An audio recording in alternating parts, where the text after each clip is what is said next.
Order. Order. Order.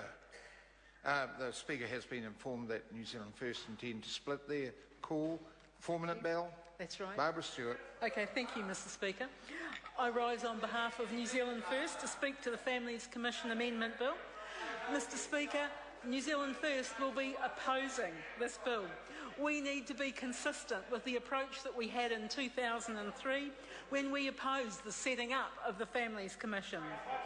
We opposed it then because we couldn't see how it could provide the practical hands-on assistance that New Zealanders were actually looking for at that point in time, and National opposed it too when we were told that research was going to be the prime focus of the Families Commission.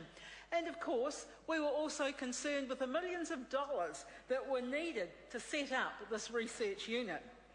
Now, New Zealand First is a family-friendly party, as are all parties in this House, and we recognise the strength of the family unit. As my former colleague, the late Honourable Brian Donnelly, quoted so many times, and I have to quote this when it comes to the Families Commission, the quality of the future that we will leave to our children will be determined by the quality of the children whom we leave to the future, and the quality of those children will be determined by the quality of family relationships. So we do recognise how important this family unit is. In 2003, we were told that the main focus of the Families Commission would be family-focused research, much of which was already being undertaken by the Ministry of Social Development. So, why would one want to try and duplicate this role and spend extra dollars to get the same result? So, at the very outset, it was very easy for the Families Commission to become so nebulous that it could become all things to all people, and we know that no organisation can survive if that's the path it has to follow. What we're seeing now is that the role of the Families Commission is being ramped back significantly, and one must ask, do we really need this Families Commission?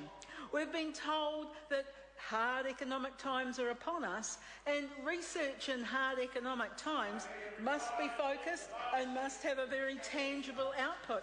And one wonders, when one read the Bill's Digest, whether or not the new family status report that's going to be developed to measure how families are getting on is really what we're looking for. Unfortunately, it appears that the Honourable Peter Dunn has sold out the Families Commission that he negotiated so hard for with the Labour government.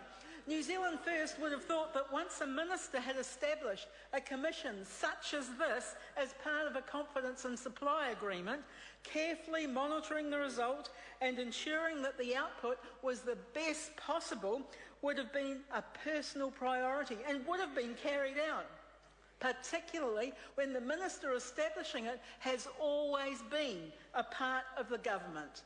But apparently not.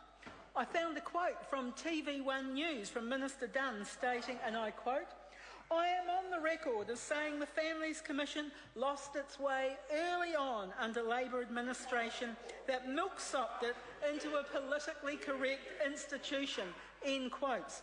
So where is Mr Dunn's work in this particular area? Why hasn't he stood up for the Families Commission?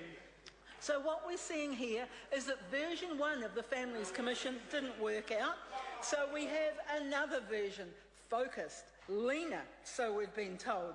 We can only hope that this time round the Families Commission is carefully monitored on a regular basis to ensure that the output meets the needs. There's a definite limit as to how many versions of a family commission there can be before people lose their confidence in it absolutely totally. One must wonder what the remaining staff of the Families Commission are actually going to do. What are they going to research? What are they going to advocate for? What sound evidence are they going to be able to produce? We believe that there is a limit on the amount of research that can be carried out, and the select committee process around this is going to be very interesting. In New Zealand First, we would like to see something that will be useful to New Zealand families for the money that is spent, and we're going to be carefully monitoring the outputs. Senate Lolly Taylor. Kia ora, Mr. Speaker. E ngā mana, e ngā reo.